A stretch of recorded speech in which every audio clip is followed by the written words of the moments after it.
Hello guys and welcome back to the next video of psychology on your mind. So आज की video में हमारा topic है intelligence. ठीक है, इंटेलिजेंस पढ़ने वाले हैं हम आज की वीडियो में। सो इंटेलिजेंस का बेसिकली ये फर्स्ट पार्ट है। ठीक है, सो हम सबसे पहले इंटेलिजेंस का मतलब समझ लेते हैं। बेसिकली इंटेलिजेंस जनरल में, in general what is intelligence? Intelligence is the ability, यानी कि individuals ability to understand complex ideas, यानी कि इंसान के अंदर कितनी एबिलिटी है कॉम्प्लेक्स आइडियाज़ को समझने की, to adept effectively to the new environment. ठीक है ना, नए एनवायरनमेंट में वो कितनी जल्दी घुल मिल जाता है या कितनी जल्दी अडेप्ट कर लेता है उस एनवायरनमेंट को। ठीक है, to learn from past experience या to learn from experiences always obviously past. ठीक है ना, कि एक्सपीरियंस से इंसान क्या लर्न करता है, उसको कितनी जल्दी लर्निंग है उसकी। ठीक है, to learn from experience, to engage in various forms of reasoning. Intelligence की ये भी कैरेक्टरिस्टिक है कि हम लोग क्या करते हैं इंटेलिजेंस में, रीजनिंग करते हैं, बहुत सारी फॉर्म्स ऑफ रीजनिंग, जैसे कि डिडक्टिव, अडेप्टिव, हर तरह बहुत सारी रीजनिंग्स होती हैं। सो हम कितनी ज़्यादा हमारे अंदर रीजनिंग करने की कैपेसिटी है। ठीक है ना, लॉजिक्स ढूंढने की कैपेसिटी है basically. To overcome obstacles by careful thought, अपने ऑब्स्टेकल्स को ओवरकम कर लेते हैं हम, कितना मतलब केयरफुल, मतलब अपनी थॉट्स से कितना ऑब्स्टेकल्स को हम पार कर सकते हैं। ठीक है, दैट इज ऑल्सो इंटेलिजेंस।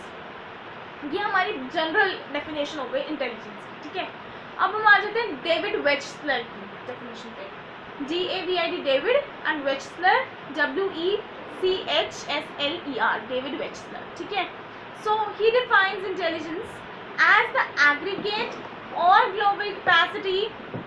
ठीक है ना, एग्रीगेट या ग्लोबल कैपेसिटी। अब इन लोगों ने इसने जो वर्ड्स यूज करे हैं बहुत कंफ्यूजिंग है। ठीक है, सो बहुत ध्यान से सुनना।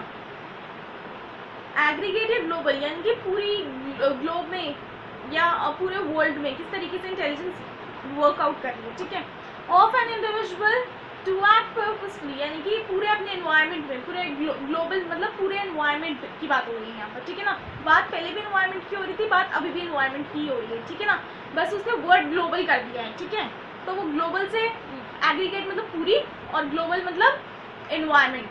सो वो कंफ्यूज करने के लिए ऐसे वर्ड्स यूज करके उसने वो करी है ताकि आपको कंफ्यूजन हो जाए। इंटेलिजेंस आपने पहले समझ लिया, अगर आपने पहले इंटेलिजेंस समझ लिया तो आपको वेचस्लर की डेफिनेशन लर्न करने में कोई दिक्कत नहीं आएगी। ठीक है ना, ये सिर्फ एक लर्न करके रट्टा मारने वाली बात है कि ऐसी कैसी लिख के आनी होती है डेफिनेशन में ये, क्योंकि वो पहले वाली जो डेफिनेशन थी इंटेलिजेंस जो मैंने समझाई, अगर वो पूछेंगी what is intelligence in general 1 marks के, तो आप ये लिख सकते हो। इसमें कुछ ऊपर नीचे आगे पीछे हो जाएगा तो चलता है, लेकिन डेविड वेचस्लर की जो डेफिनेशन है you have to give it in the same वे।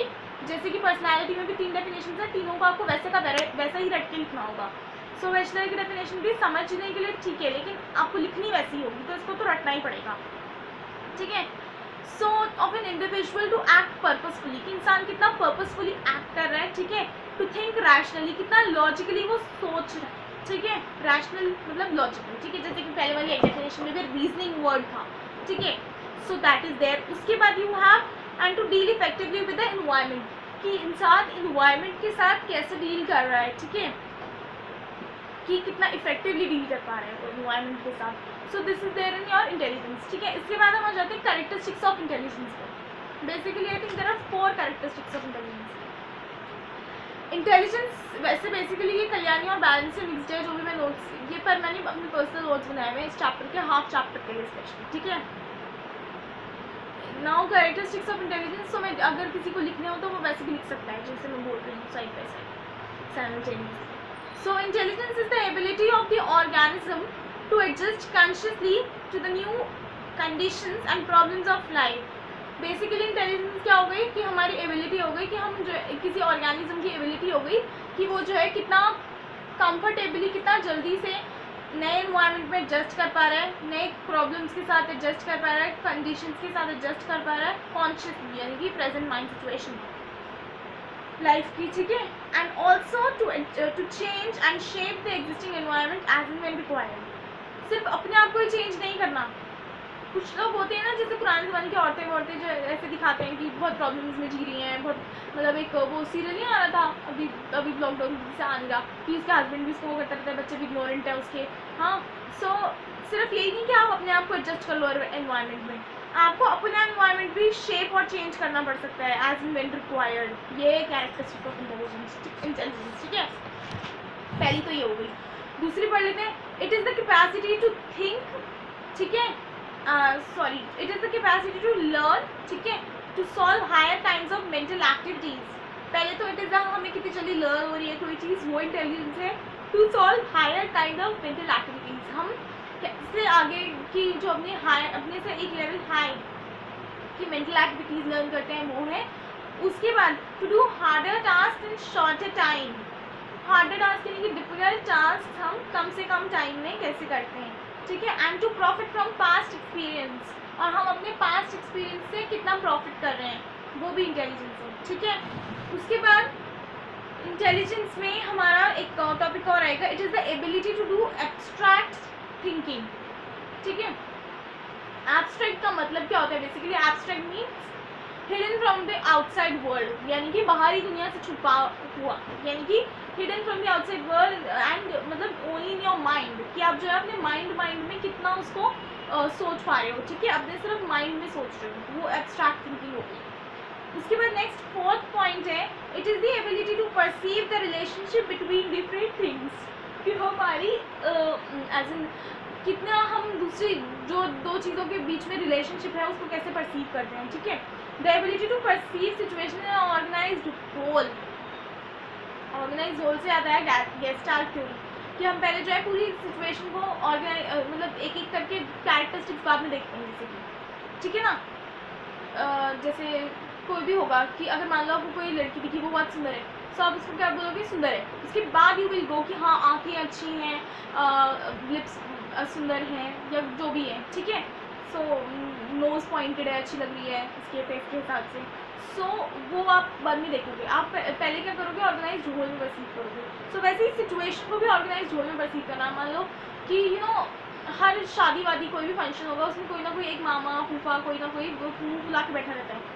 सो उन लोगों की क्या है, एक तरह से इंटेलिजेंस कम है ना, सी, क्योंकि एक तरह से वो एक छोटी सी बात पे वो सिर्फ अपने पर्सपेक्टिव से सोचते हैं, वो दूसरों के पर्सपेक्टिव से सोचते ही नहीं है कि दूसरे की लाइफ में भी मतलब दूसरे भी बहुत सारी चीज़ें मैनेज कर रहे हैं, इस वजह से उनको इतना अटेंशन नहीं दे पा रहे। वो उस चीज़ को वैसे परसीव नहीं करेंगे, वो उस चीज़ को ऐसे परसीव करेंगे कि हमें अटेंशन नहीं दिया। वो ये नहीं देखेंगे कि दूसरे का मतलब ऑर्गेनाइज होल में परसीव नहीं करेंगे कि इसके पास भी टाइम नहीं है, उसके पास भी टाइम नहीं है, इसलिए इसने मुझे टाइम नहीं दिया, इसलिए मुझे टाइम नहीं दिया। नहीं, तूने तो मुझे टाइम नहीं दिया। Their perspective will be like this. So I think such kind of people are very low in intelligence, ठीक है ना, ठीक है।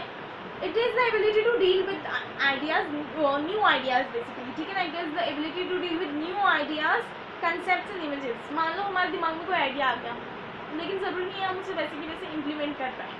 हम उसको इम्प्लीमेंट कर पाएंगे तो ही हमारी इंटेलिजेंस होगी। और देख लो इंटेलिजेंस उन लोगों की देखी जाए कि जिन लोगों ने प्लेन का शेप दिया था, जैसे कि प्लेन का शेप ऐसे बर्ड टाइप का होगा, ऐसे दो साइड से वो होगी, तो आज भी प्लेन का वो इतने साल पहले दे दिया गया था और आज भी वैसा ही है, अभी तक भी वो चेंज नहीं हुआ है किसी से। ये नहीं हुआ कि स्क्वायर एयरप्लेन बना लिया, ऐसे ही बनता है। सो कि हम अपने आइडियाज़ से, कंसेप्ट और इमेजेस से हमारे दिमाग में जो आ रही है उनसे कितना अच्छे से डील करते हैं, ठीक है। It refers to the soundness of judgment at critical situations as suggested by some. It refers to the soundness या judgments, कि हम किस तरीके से जजमेंट देते हैं किसी भी क्रिटिकल सिचुएशन में, ठीक है। So this is also there. अब हम पढ़ लेते हैं व्यूज़ वाली थ्योरी, ठीक है ना, कि इंटेलिजेंस जनरल होती है या मल्टीफेस्ड होती है, ठीक है। मान लो कि इंटेलिजेंस सिर्फ वन होगी या वन कॉम्पिटेंसी है या बहुत सारी कॉम्पिटेंसीज हैं। So according to Indian view, ठीक है, सो देयर आर 4 कॉम्पिटेंसीज, जिनमें ये 4 कॉम्पिटेंसीज होंगी वो इंटेलिजेंस होंगी, ठीक है। पहली है cognitive. Cognitive the ability of a person to think and find solution to various problems, this is known as cognition, ठीक है। कॉग्निटिव या कॉग्निशन कुछ भी समझ लो, ब्रेन मतलब हमारे ब्रेन से रिलेटेड होगा कॉग्निटिव, ठीक है। The ability of a person to think and find solution, ये हो गया आपका कॉग्निटिव कॉम्पिटेंसी, ठीक है। उसके बाद यू हैव सेकंड वन, ठीक है। Second one is social competency, how you deal with the environment, that is, ठीक है। Third one is emotional competencies, how much emotional you are, how much emotions you are able to control, ठीक है ना, and how much emotions you are able to show which you wanted to, ठीक है।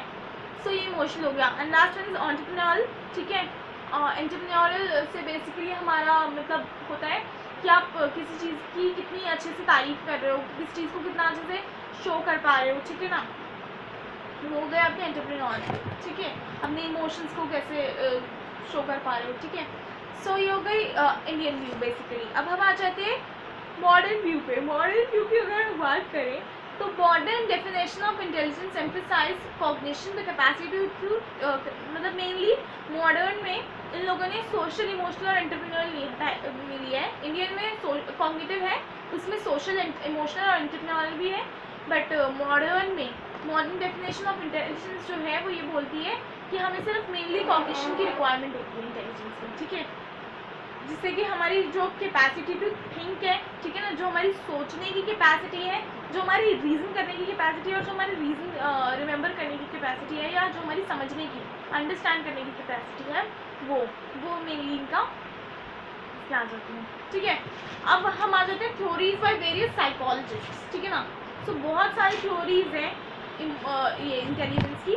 सबसे पहले मैं एक सबसे स्टूपिड सी थ्योरी करा देती हूँ, ठीक है। बेसिकली मेरे हिसाब से थ्योरी स्टूपिड ही है, लेकिन फिर भी it was in the course, so I am doing it up. एक होती है जेनसेंस थ्योरी, ठीक है, JENSEN, जेनसेंस थ्योरी, ठीक है। बेसिकली जेनसेन ने प्रोफेसर आर्थर, ठीक है, ARTHUR आर्थर जेनसेन, ठीक है, इसने दी थी ये थ्योरी। इसने कहा था कि IQ of blacks is always less than whites. He state कि जो गोरे लोग होते हैं उनका IQ ज़्यादा होता है और जो काले लोग होते हैं उनका IQ कम होता है।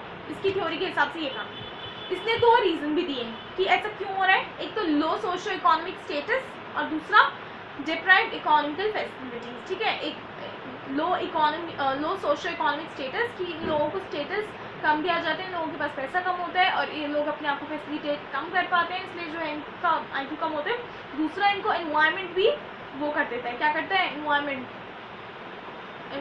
को सोशली एक्सेप्ट नहीं करता, तुम काले हो, ठीक है। सो 2 रीजन की वजह से इनका IQ कम हो जाता है, ठीक है।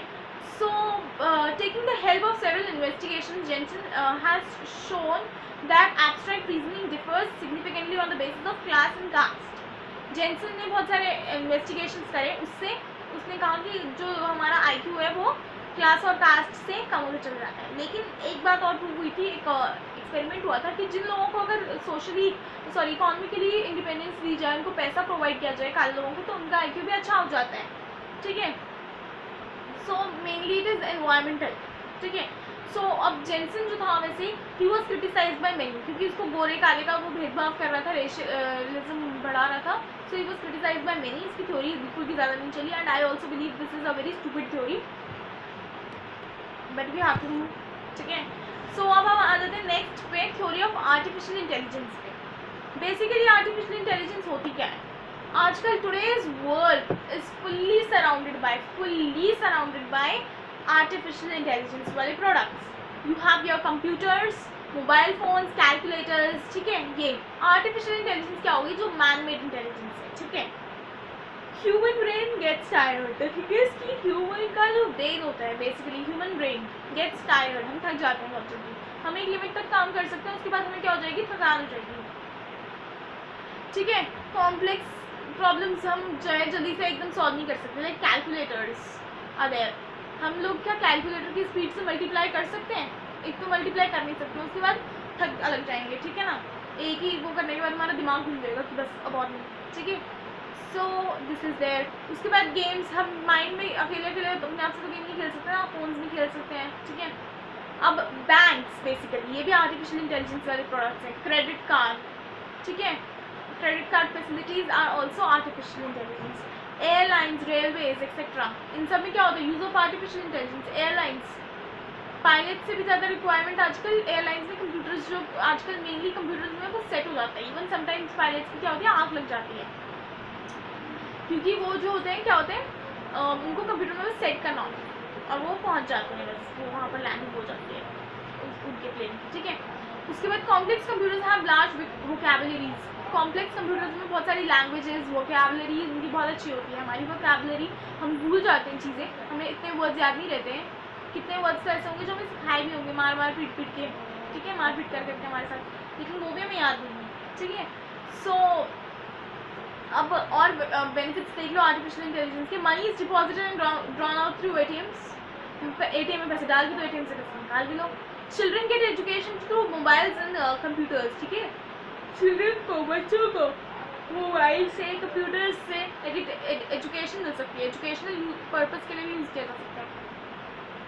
Transfer of money from one state to another, one state को तो छोड़ो, from one country to another can also be done, transfer of money, ठीक है। कितना आराम से हम पैसे ट्रांसफर कर सकते हैं। Even shopping is done now, आजकल तो हम ऑनलाइन शॉपिंग भी कर लेते हैं, ठीक है, ये भी आर्टिफिशियल इंटेलिजेंस है। Documents can also be transferred from one country to another बहुत आराम से। It is hope that in future modified forms of computer will be much more intelligent. आगे तो ये भी एक्सपेक्ट किया जाता है कि इससे भी ज़्यादा इंटेलिजेंस और इससे भी ज़्यादा टेक्नोलॉजी आएगी, ठीक है। So we are done with the artificial intelligence. अब हम आ जाते हैं इमोशनल इंटेलिजेंस की थ्योरी पे।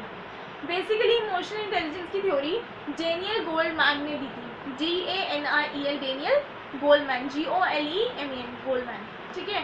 सो इमोशनल इंटेलिजेंस का मेनली मीनिंग ये है कि जो लोग मतलब वैसे इंटेलिजेंट नहीं होते हैं, इन द सेंस कि नेचुरली जिनका IQ अच्छा नहीं होता है, वो लोग भी बहुत अपनी लाइफ में बहुत कुछ कर सकते हैं अगर वो लोग इमोशनली इंटेलिजेंट होते हैं, ठीक है। जैसे कि बहुत सारे लोग ऐसे हैं कि जिनका IQ ज़्यादा है लेकिन फिर भी वो अपने से ज़्यादा इमोशनल इंटेलिजेंस वालों के साथ काम कर रहे हैं, ठीक है।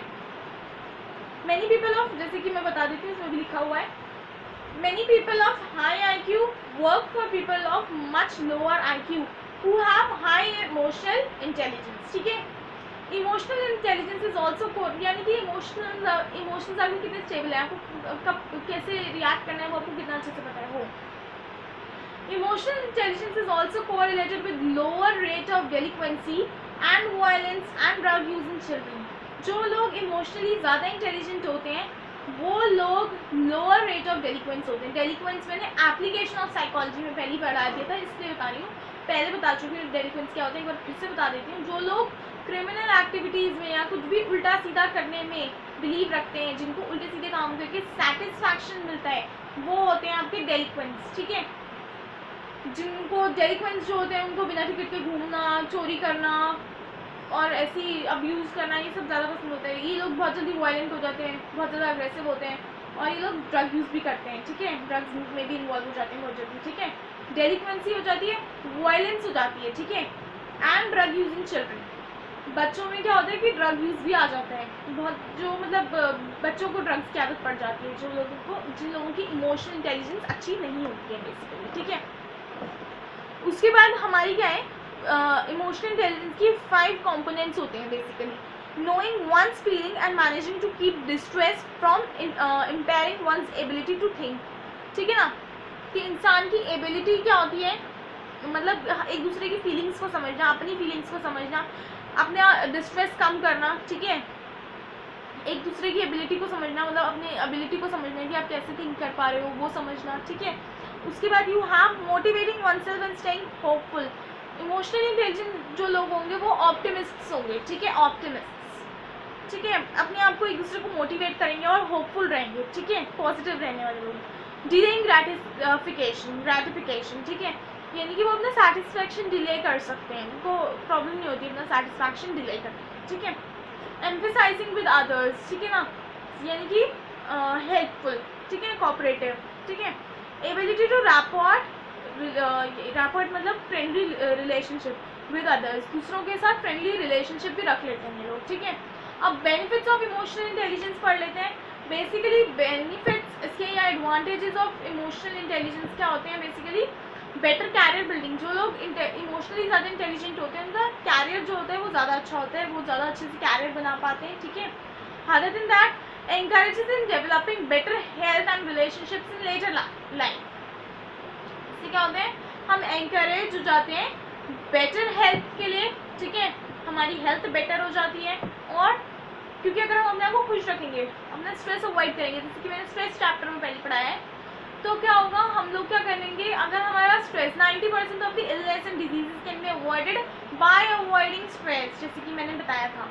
सो हम लोग बेटर हेल्थ होंगी अगर हमारी इमोशनल इंटेलिजेंस अच्छी रही तो, और रिलेशनशिप्स भी हमारी अच्छी रहेंगी लेटर लाइफ में, क्योंकि जो लोग इमोशनल इंटेलिजेंस जिनकी अच्छी होगी वो अपने रिलेशनशिप्स को क्या कर लेंगे, मैनेज कर लेंगे अपने रिलेशनशिप्स को, इजंट इट, कि एक दूसरे को समझ के बेटर वे में, ठीक है। So this is it for today's video. अगली वीडियो में हम दूसरी थ्योरीज पढ़ेंगे. Thanks for watching and do subscribe to my channel from now onwards.